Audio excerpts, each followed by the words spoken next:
Well, hello everyone, and this is the first in a series of podcast episodes in how to connect and work with your spirit guides.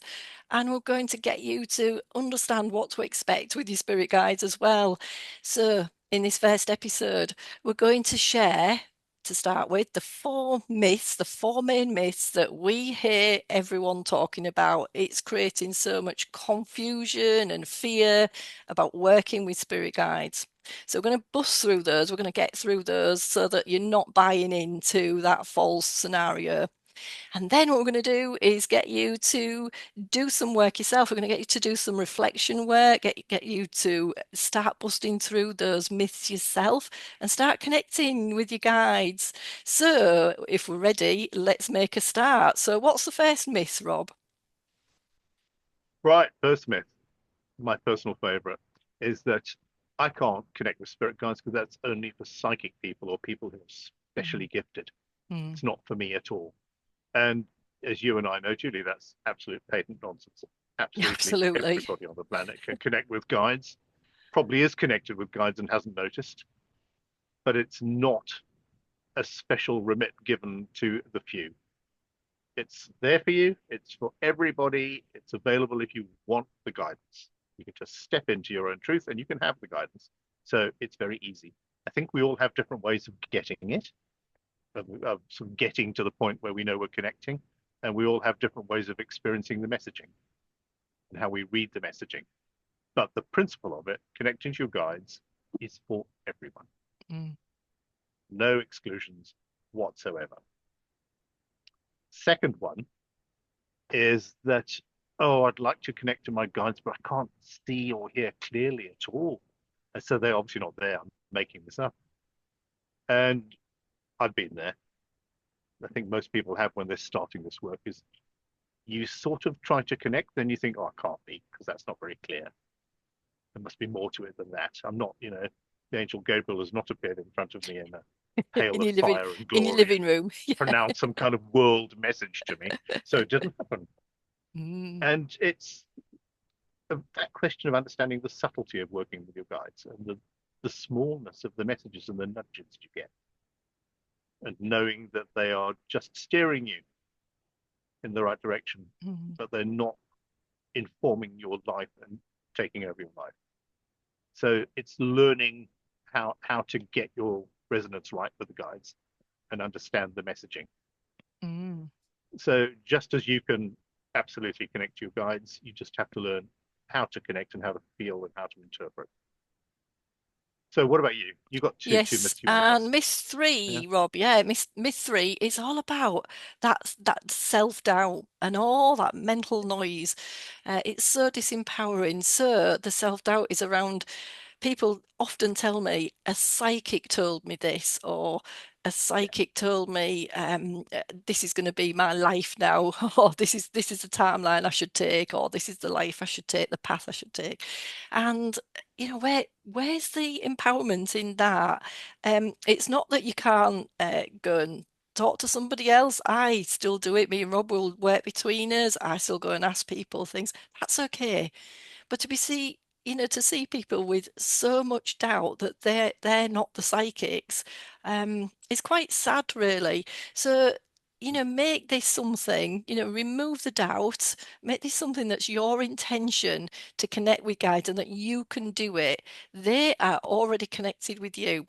So when we went to myth two, as Yeah. Rob said, the guides are already there for you. It's just that you can't hear them. You can't hear them through the mental noise, through I don't think this is going to happen to me.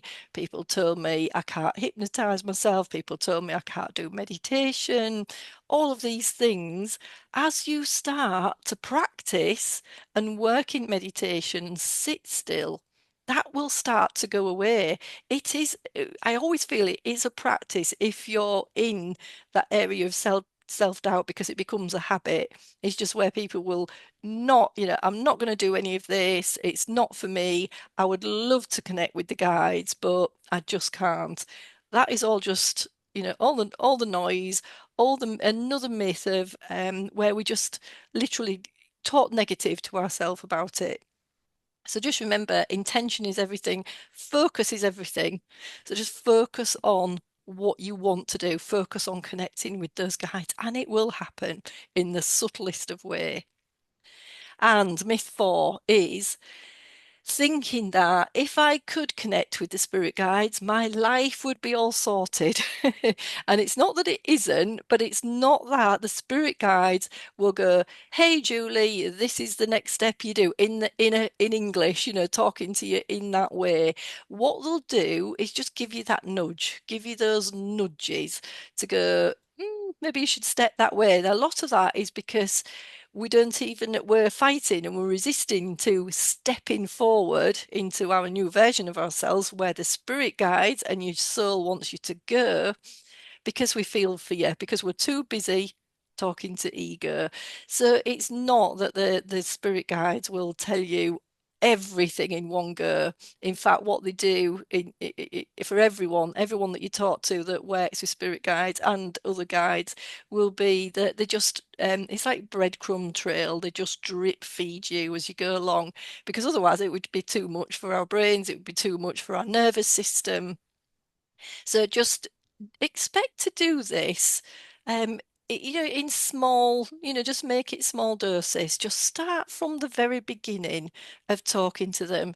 And honestly, me and Rob will say you'll get, you get so much when you just sit within and listen. Okay. So, Right. Rob, so So what we're going to get them to do?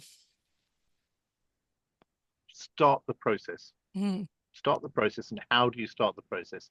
So we've just given you 4 myths. You might want to add mm, your own because you've probably yeah, heard some more be from somewhere. loads. But okay, so Julie and I don't reckon these myths are true, and we've hopefully explained that briefly. So how do you then start the process of connecting? And let's keep it simple and graceful, because the most important thing at this point when you're beginning is to think this is going to be an effort. Yeah. Oh, this is hard work. I'm going to have to really work on this. I don't think I can do it. Fear base all comes back and you retreat and you don't do it. So it's really quite simple. Keep yourself quiet. Keep yourself grounded if you can, or centered if that's a better word for you. Just feel yourself in yourself. Be quiet. Keep your mind open. Don't tense up. Don't panic. Don't fear it because there is nothing to fear. And don't, whatever you do, make any demands on yourself at this point. Like, I am going to connect. We've all been at that point where we've wanted to connect to spirit guides and put so much expectation onto our shoulders Yeah. that you just implode and you don't, and then you feel like you failed. You do it 3 times and nothing happens. And you think, well, it's not for me. Therefore, it is only for people who are spiritually gifted. I was right. You aren't right. You just want too much all at once. So put the expectation away and make this fun. Spirit guides are fun. So ease and grace. And try to just think of your resonance. Try to attract with your resonance other resonance. Energy and energy attracts itself.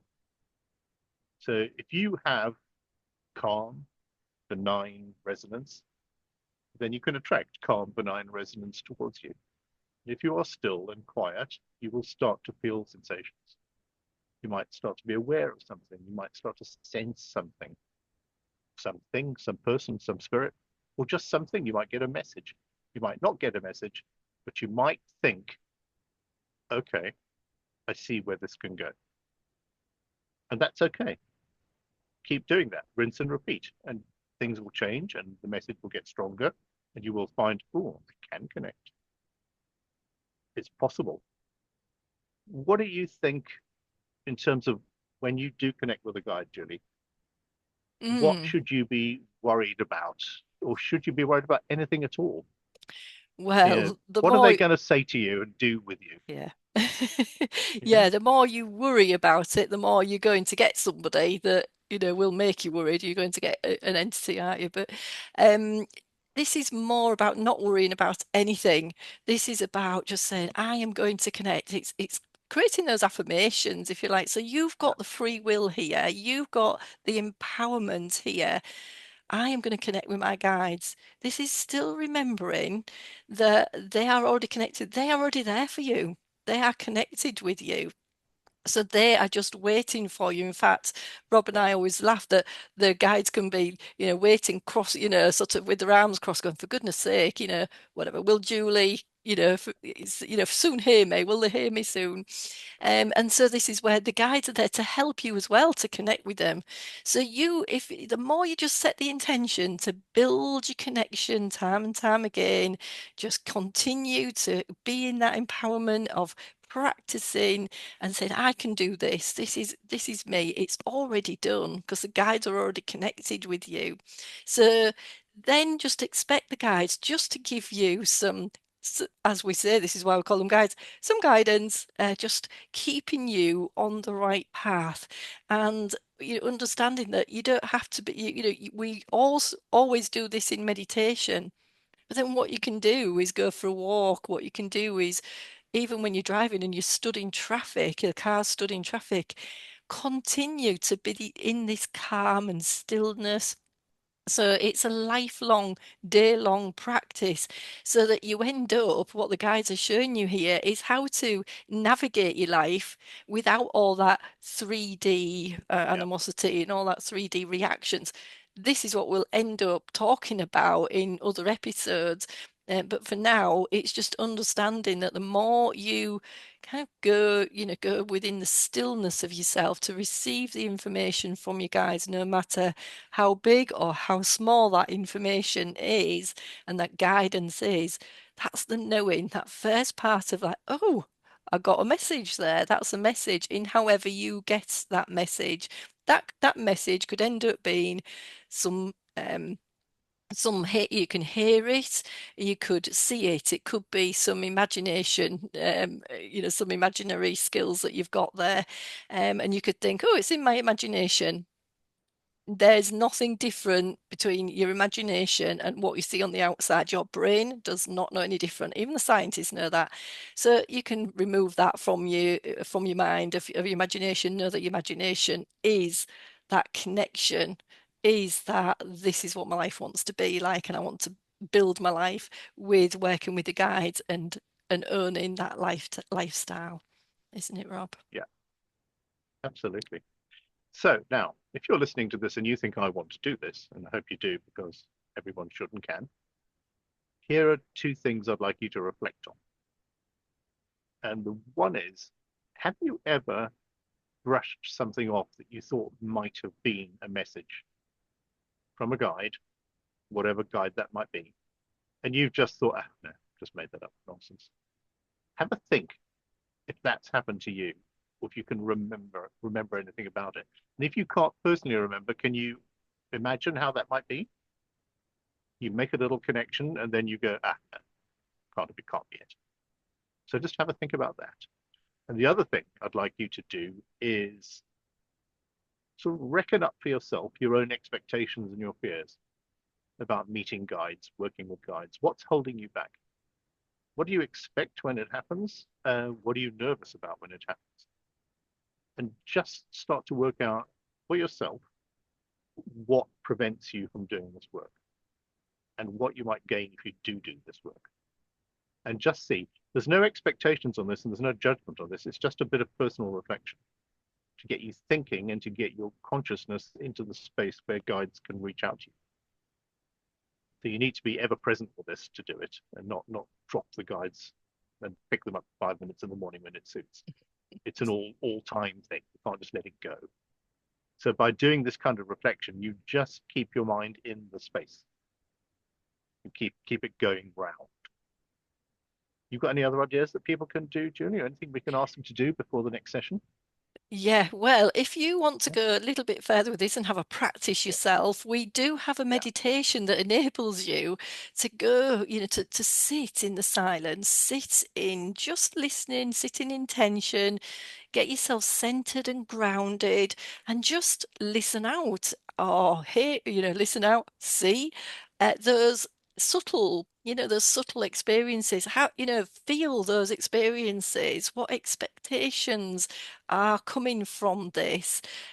Just work out how this feels for you. So we're going to give you a meditation, but the link is below. So if you want that meditation, if you want to work into it further, just click on the link below and that'll be winging your way to it, to your inbox. Okay, so hope that's Right. helped everybody for this I hope time. so. I hope so.